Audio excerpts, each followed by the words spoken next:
Hello and welcome back to the Hibs Observer with myself, Liam Bryce, joined by Patrick McPartlin and Jack Harris on what is episode 2 of our new show, the Dunbar End podcast.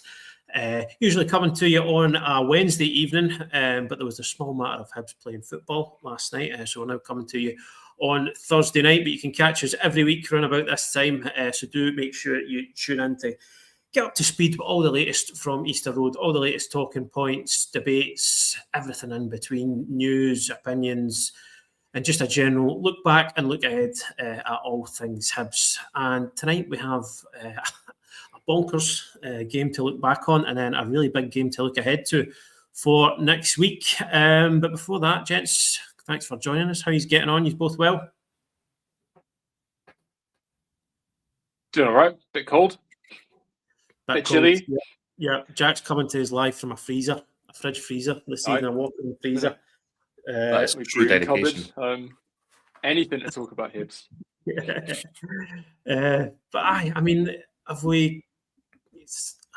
last night I think me and Patrick ended the post-match show by saying that we were going to have to go for a lie down after that because it was a bit of a mental night at Easter Road. Hibs eventually prevailing 3-2 over Dundee United. Martin Boyle having Hibs one up at the interval, and then 2 goals in about the space of 7 or 8 minutes from Dundee United had them leading less than 10 minutes of normal time to play, and then it was over to Eli Yuan to scramble one over the line, I think on the 88th, 89th minute, to set up a big finish. 7 minutes of stoppage time went up, and then it was Hibs at debutant Ante Shuto made himself an instant hero at Easter Road by looping in a header in the 94th minute to get Hibs out of jail a wee bit, let's be honest, and secure all 3 points.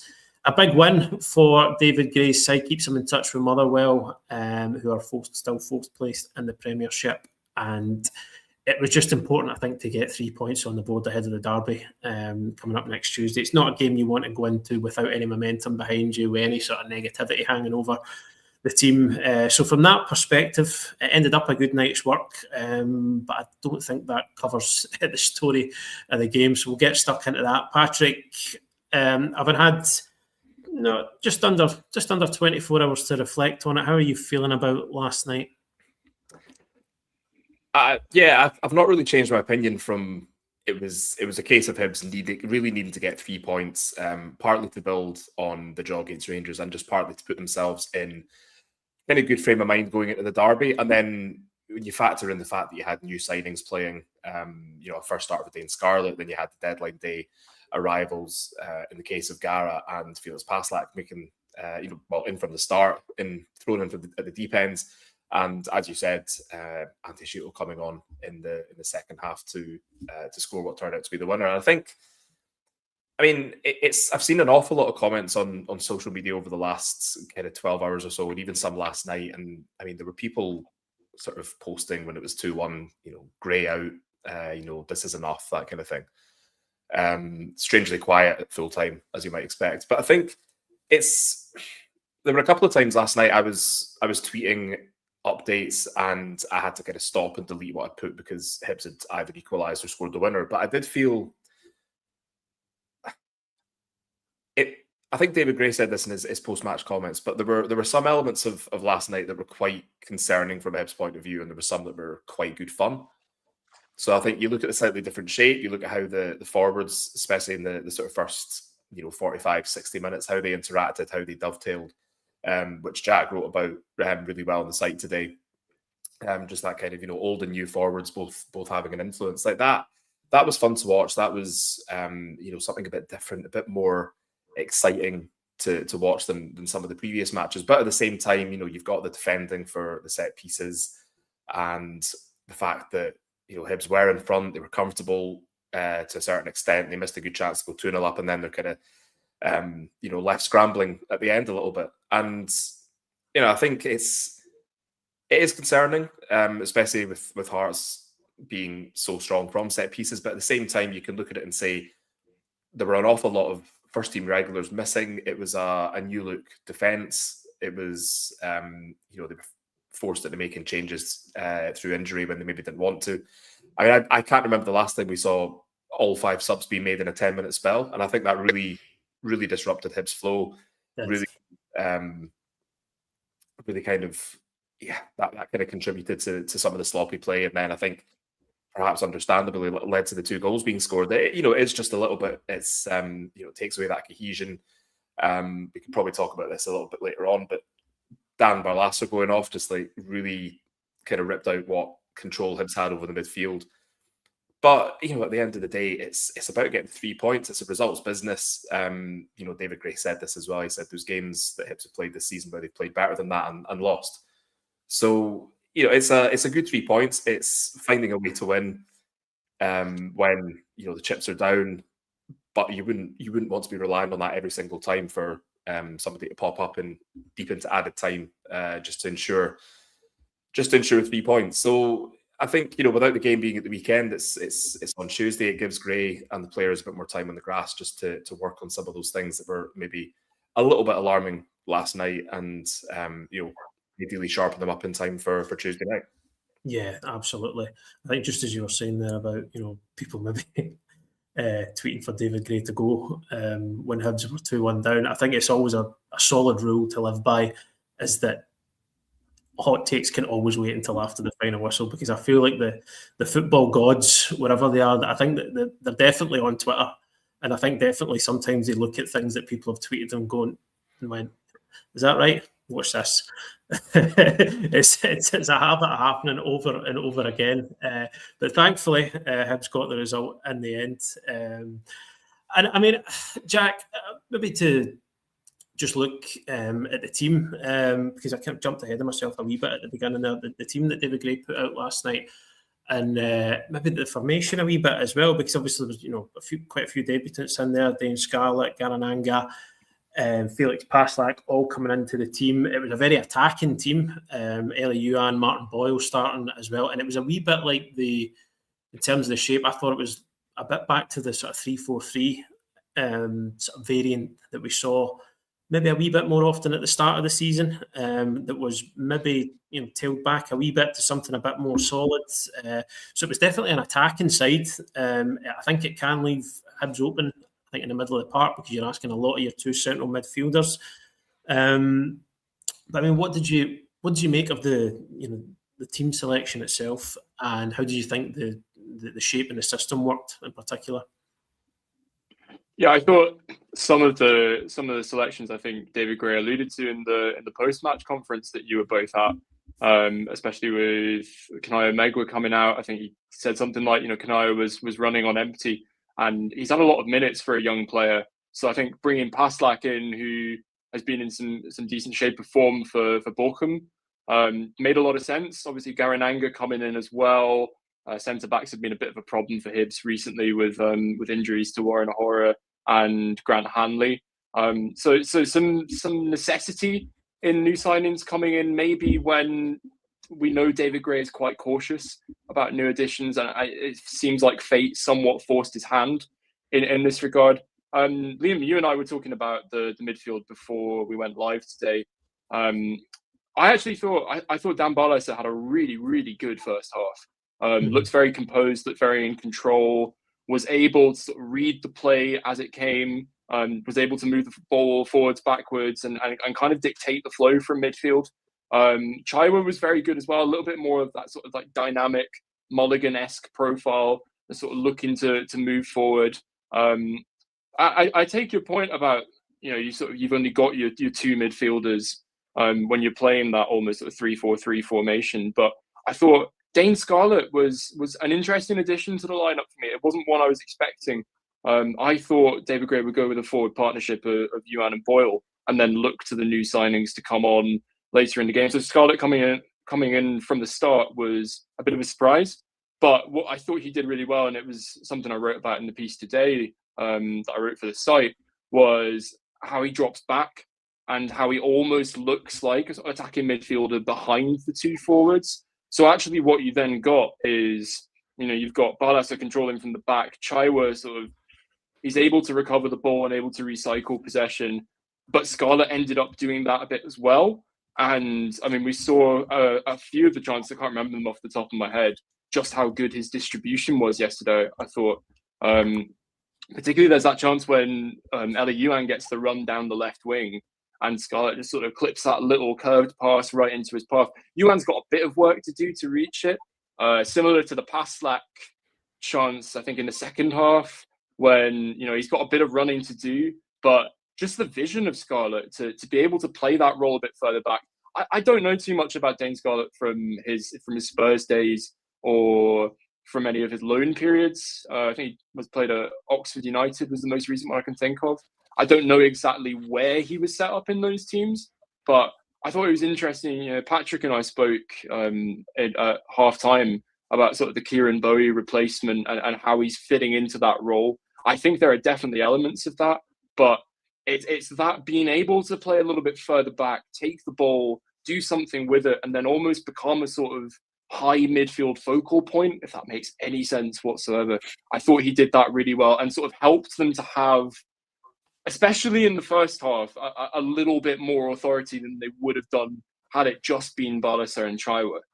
So it almost at times looked like a midfield three, just with Scarlett playing quite high up and then managing to get into the box as well. So I thought a very, very dynamic job from the Spurs loanee yesterday. Yeah, definitely. I think you can see, I think that David Gray is sort of quickly identified what Scarlett's, what he's good at. Because I thought he was outstanding in how he received the ball last night and how he took it in. And I think all the sort of speculation and discussion around Hibs are looking for a sort of physical striker in the January window to sort of take the load off Kieran Bowie when he was still at the club. And I think I think a lot of that was the word sort of physical was used, but I think a lot of what was maybe intended or meant in discussion that was somebody who can do the hold up play, who can bring other people into the game, that can do that side of that side of the game. And I don't think you would look at Dane Scarlett and be like, oh, he is your classic, big physical number 9. He's very much kind of modern forward, I would say. But you could see that there was a, if Hibs couldn't play out, then they were happy going back to Raphael Salinger, just clipping it over the Dundee United midfield, and there was a confidence right there, right away in Scarlett that he'd be able to deal with that he'd be able to take the ball in and bring other people into the game. So I think you're absolutely right there. Talking about how he dropped in and linked up, and I think it's such a, it looks like such a basic thing, just your goalie clipping the ball into the centre forward and him, controlling it and laying it off. But it's not, if it was that easy, every single team would have a player that could do it, and they don't. So I think that was where he kind of added real value. You could see he's got good technique. Me and Patrick talked about this last night. Good technique in and around the box. Just I think what I said is he just looks like a player who has played at a good level. You talked about his previous loans there, Jack. Again, I've not looked into him to the extent where I know where he was played and all of those, but I think a lot of his appearances were maybe off the bench. A couple of them he was recalled. So I think he's definitely a player who's got a lot of talent, but he's sort of, it's not quite happened for him on these loans yet. He's kind of had a decent involvement with Spurs, but I think he seems to be one who is sort of crying out to be the focal point of a team, to come into a team and really not necessarily have it, built around them, but, a team that's going to play to his strengths. And I think Hibs can certainly set up in a way to do that, because his talent, as I just said there, it's very obvious that he's technically very good. He's, I think tactically he showed some good awareness last night. I think you said, Patrick, that, he ran his socks off before he got subbed. He's clearly a willing worker as well. So, I mean, sometimes, you could maybe look at his previous record on loan and think, well, he's obviously very highly rated, but why has it not worked for him yet? But he looks like a player that just needs maybe just things to go his way a wee bit more. And by that, I do mean, a team that is, set up to play to his strengths and just kind of maybe let him sort of catch fire a wee bit, for whatever a better phrase, because as I keep saying, the talent's obvious, Patrick, isn't it? It's just he needs something to help him to kick on almost and make a success of one of these loans. Yeah, and I think that's part of the, I don't know if you want to call it the problem, but it's maybe the issue with loan spells is that it depends a lot on the team that the player's going to. What style do they play? How are they going to be using him? Is the formation similar to what he's used to? Is the style of play similar to what he's used to? Is he getting the minutes that he needs? And I think a little closer to home, I think if you look at Josh Campbell, I think he's a really good example of someone who came through the Hibs Academy. He was kind of in and around the development squad team. I want to say sort of 2018-19. I think it was kind of Jack Ross who brought him into the squad as a sort of first team player. And I think he'd spent time at Arbroath. He'd had a loan somewhere else. And it just hadn't really worked out for him. And it looked, to all intents and purposes, like he was going to be another player who maybe had quite a lot of promise, but then, just for whatever reason, it hadn't quite worked out. And then he was loaned to Edinburgh City, who played him, I think, primarily as a kind of attacking midfielder, sometimes a kind of wide forward. And he just had a blistering season. He had goals, he had assists, he had man of the match performances. I think if my memory serves correctly, I think he did help Edinburgh either get to the kind of playoff final, Edinburgh City get to the playoff final for promotion to League One, or possibly even get promotion with them. And it just felt that he'd been in higher divisions previously, and it just hadn't really worked out for him. But then it's like everything fell into place on this loan, and it's obviously not just the team. I mean, he had obviously put in a power of work as well. I think we've been told before that he is sort of like one of the fittest players at the club in terms of stamina and the amount of running that he can do and the amount of running that he does, which is one of the reasons why he is used for certain games, because he just suits them for that kind of energy and that that sort of willingness to kind of run and run and run.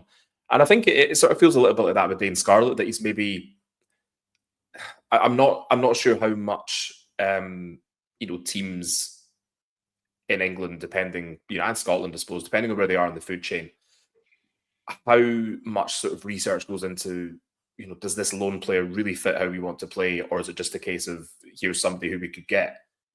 And I think we've seen that with Hibs previously as well. I think back to Sean Maloney's time in charge, Hibs were really keen to bring in Morgan Rogers, who I think at the time was at Manchester City, and this is sort of getting towards the final day of the January transfer window. And Hibs were keen, really wanted to make it happen. And in the end, I think Rodgers decided to stay down south. I think he went on loan to a club in England, and Hibs, I think, went and got Sylvester Jasper from Fulham, I think it was. And really, aside from that Scottish Cup quarter final against Motherwell, where Jasper kind of set up Elias Melkerson for both goals, it was, it wasn't a particularly productive spell for him. And that was just one of those kind of pitfalls of the transfer deadline day, where you kind of put all your eggs in one basket, and then at the final point you have to kind of change tack a little bit. But I think with what you've got really with Dane Scarlett is you've got a player who fits the profile of what Hibs needed in attack, even prior to Kieran Bowie going. And I said this before, I think, when we were doing a reaction to last night's game, that the benefit of bringing in Dane Scarlett and bringing in Ante Shuto and having Owen Elding there as well is there isn't any one player who's sort of viewed as, right, you're taking over the kind of mantle from Kieran Bowie. There's not that sort of pressure, which I think Kieran himself sometimes maybe struggled a bit with earlier this season. You've got very different types of players. You've got Scarlett, who, as we've said, is kind of like your traditional number 9. You've got Shuto, who can play wide. He can play through the middle. It's very physical. A little bit of that chaos factor. And then you've got Owen Elding, who just that sort of like younger player who can play off either side. He can play through the middle. So there's a lot for David Gray and the coaching staff to work with. They can they could probably play one up front. You could use Dane Scarlett as a kind of a lone target man. You could play two, with some combination of the players who are there, or you could do what they did last night and play that kind of 3 up top. And yes, it was a kind of hybrid because we had Scarlett kind of dropping deep to help out the midfield. But I was reminded a bit of some of the games in Europe where Hibs kind of played a 3-4-3, and you maybe had, I think Jamie McGrath played kind of wide forward. I think Junior Hoylett possibly played, there as well, coming off the bench. And I think that's one of the maybe not criticisms, but when fans have been kind of ruining some of the matches where Hibs probably should have got a better, better result or better outcome than they have. They've referenced the European games and they've said, that was that was a time when, the team was really fun to watch. They were attacking. It was, especially that kind of second half against Legia Warsaw in Poland, where it just sort of looked like Hibs were going to score every time they attacked, and to a certain extent in that game they did. And last night sort of felt a little bit like getting back to what had kind of worked in Europe. And I think the other reason why that's important is that Hibs become very one-dimensional, and that's not really a criticism of the sort of players individually or collectively. It's just it's almost kind of it's just the way it's happened, with not getting in a kind of backup or a kind of a Nikola Kurevic type to ease some of the pressure on Bowie. And just, teams are coming to Easter Road or teams are hosting Hibs, and they know the way they're going to play. They know that the majority of the attacks are going to come down the left side. They know who to kind of man mark. They know what to do at set pieces, that sort of thing. So I think, bringing in the new forwards, bringing in the new players as well, it not only gives greater flexibility in attack, it gives greater flexibility for game plan, for style of play. And I think that's probably something that, could really benefit Hibs in the second half of the season. That, teams will maybe take a little bit longer to kind of figure out, how they're going to play and who they should be marking. And if it's, we saw how attacking Felix Paslak was last night. And if that's, if Hibs are able to attack down the right as well as down the left, then that, it brings a new dimension to their attacking play. So I think there's, a lot to like about the signings they've made, not just as individuals, but in how they can, how they can be played and how they can kind of link up with, the players who are already there. Because that was another takeaway from last night, was that, this was players coming in who'd maybe had one training session. They've, only been in the country for, 48 hours, 36 hours in some cases. And yet, it kind of looked pretty kind of seamless. They sort of slotted in there. And, it just, it wasn't perfect. But yeah, I think where Hibs have struggled most recently has been in the final third. And I think last night that was probably the area in which they struggled the least. Yeah, absolutely. Jack, talk to us about Ante Shuto and that goal in stoppage time last night, because there is a guy who absolutely 100% swaggered into his work this morning. What a moment that must have been for him. I think he swaggered into his work last night as well. He just, I saw him warming up. And you can sort of see from the perspex when you're in the stands, you can see who's coming on. I said to Martin, I think that's Ante Shuto coming on. And if nominative determinism is to be believed, he had that look about him that he was going to have a go. And I think you guys added the photo of that tackle. I can't remember the Dundee United player, but he just sort of did absolute fire in his eyes, and a sort of real willingness to help out, to muck in all throughout the pitch. And I think was it Ellie Yuan that got the goal? Because I saw it listed as an own goal, but I want to give it to Ellie anyway. I think when Ellie gets the goal, Shuto's very involved as well. Sort of if the ball hadn't have gone to Ellie and he nearly fluffs his lines, and Shuto would have been there to stab it home as well. I think I said on the podcast before, like when Shuto was playing for Slaven, he was very, very much a presence within the penalty box. I was sort of around and about that, maybe not as prolific, and his goal record doesn't sort of show somebody who's a massively exciting goal scoring player. But when he's in that penalty box, anything can happen, and that's more or less exactly what transpired last night. The ball comes in, and it's that sort of contortion of the neck where the ball kind of, I think Liam, you said last night, the ball sort of seems like it floats in midair for about what felt like an eternity, and eventually sort of crashes into the net. He's endeared himself immediately to the Hibs fans. It's probably the easiest chant in the repertoire so far. Though my Croatian experts do tell me that the pronunciation guide might need a bit of updating. But yeah, that's something that Hibs haven't had all season. They've had it in flashes, but knowing that there's a sort of reliable goal scorer inside the 6-yard box is something very useful. And there's been no question that Hibs have been able to create chances this season. A lot of them have come, a lot of them have gone begging. I think Patrick, like you said, there's not one player who needs to fulfill about 3 or 4 different forward roles. David Gray can look to the bench and find an option that best suits the situation. I think what Shuto's showing is that when you need a goal and the chips are up, the tide is against you like it was last night at 2-1 down. Shuto is a player who, throughout the course of the season, I think is going to deliver, maybe not the prettiest of goals, but when Hibs need a goal, Shuto will be a good name on the list. They'll send on and try and bundle something over the line. I can't decide if it was a brilliant header or not a very good header, but I tell you one thing, I did not care last night. That sort of just euphoric sense from the stands watching that go in the net was fantastic. I'll just jump in here. It was brilliant. Yeah, there's no doubt. I've watched it back enough times, but it's just it's a hard one. I think so. That sort of that technique just to really bend around the ball and put it so high over the Dundee United keeper, out of his fingertips reach. Does it go off the bar? I think it might go off the post. It's wonderful. It's wonderful. It was a wonderful moment. Yeah, it was a really nice moment for him. You can see how much it meant to him as well. There'll be an interview with Ante Shuto on the Hibs Observer website from 10:30 p.m. tonight, so you can get his reaction to that goal. He talks a wee bit about Hibs' sort of long-standing interest in him, as it turns out, and how the move all came about. So do keep a wee eye out for that later on tonight. So let's move on then to next week and the small matter of the Edinburgh derby at Tynecastle.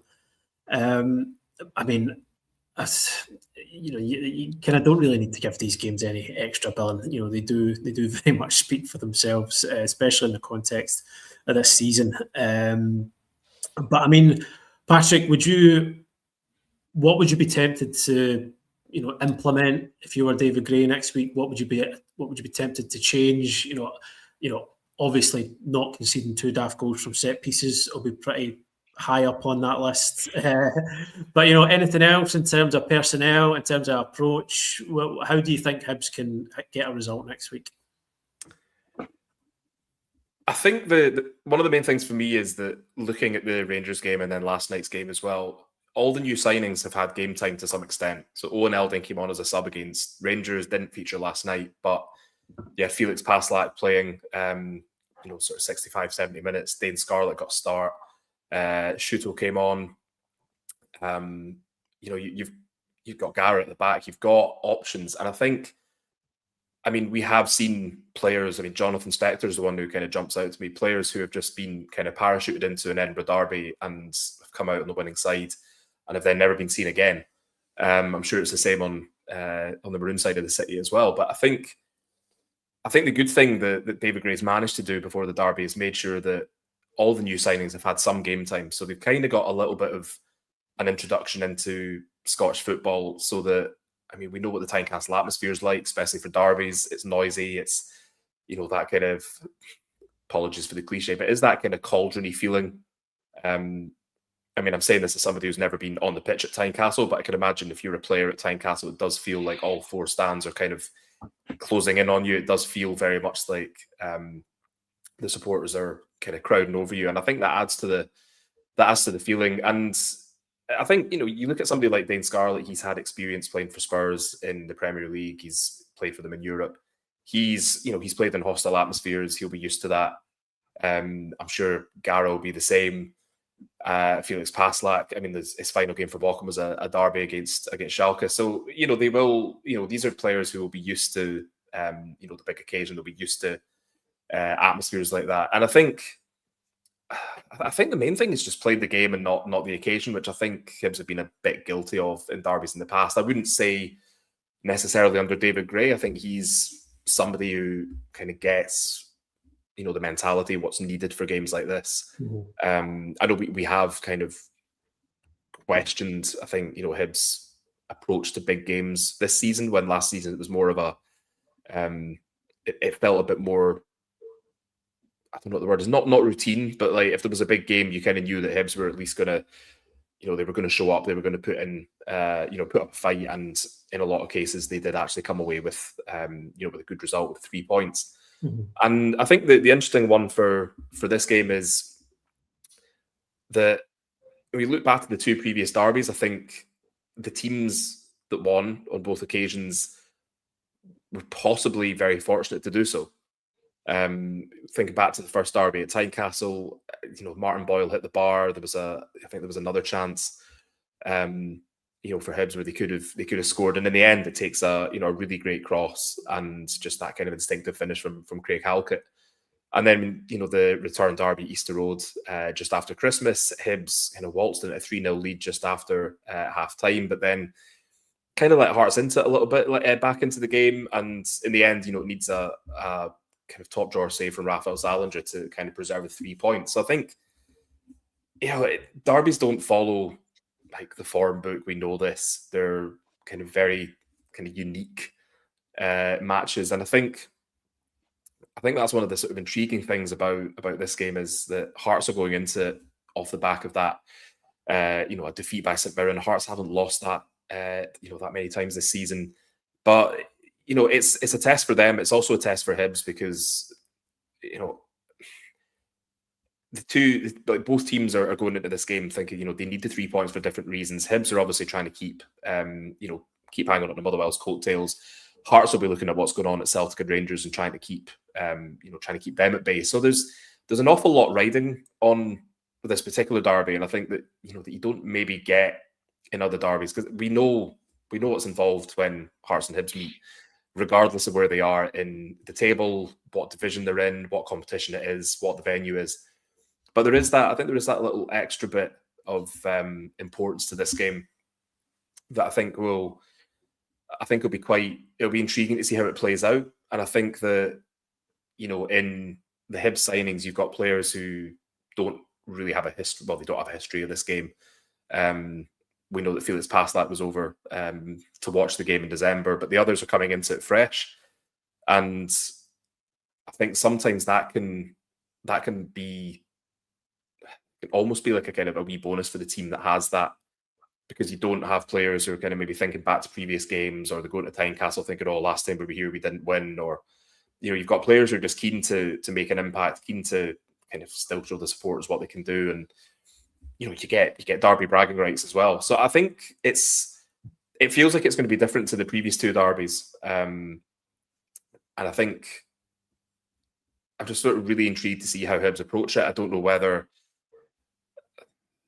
obviously, like you said, you don't want to be losing set-piece goals like Hibs did, but if you can get some of the attacking play that they had last night and put that together with a bit more steel in midfield for longer than sort of 55, 60 minutes and, tightening up at the back, then, you're giving yourself a really good chance of getting a result at Tynecastle and, obviously the bragging rights. But it's, again, maybe the downside of having new signings in the team is how many do you put in? Do you kind of risk, do you risk it and not having players that, not having that cohesion that you might have? There's so many things to think about. And it probably is a good thing that they do have a little bit longer to work on, work on how they're going to approach it and look at Wednesday night's game and what kind of worked well there and what didn't.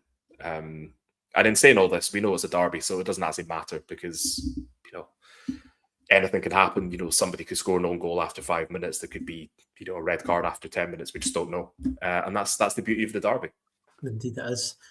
Jack, same question to you to round us off for this evening. You are the Hibs manager. You're picking the team and the tactics for Tynecastle next week. I mean, would you be tempted to go with as attacking a lineup as we saw it last night? Would you feel more comfortable with something a wee bit more conservative? Would you go somewhere in between? I mean, is there anybody who didn't start last night that you think should start next week? Who's definitely done enough to keep your place? What are you thinking ahead of Tynecastle? I think I completely echo everything that Patrick said. What struck me about the last derby at Easter Road was just how willing Hibs were to be on that front foot in attack. And I think it's exactly like you said, Patrick, that Hibs did let Hearts back into a game that Hearts didn't really look to be in after 60 minutes. And I look back at that moment where Josh Mulligan has the ball and he takes the shot, and you think if Mulligan had squared that ball, there was a sense that Hibs would just go on scoring, and it almost felt like this total invincibility, that they hadn't really been threatened in a while, and they just looked in control of the game. And it's incredible that being 3 goals up, and the difference between being 3 and 4 goals up, allowing a team to nearly win a game, just speaks volumes about Hearts' mentality under Derek McInnes.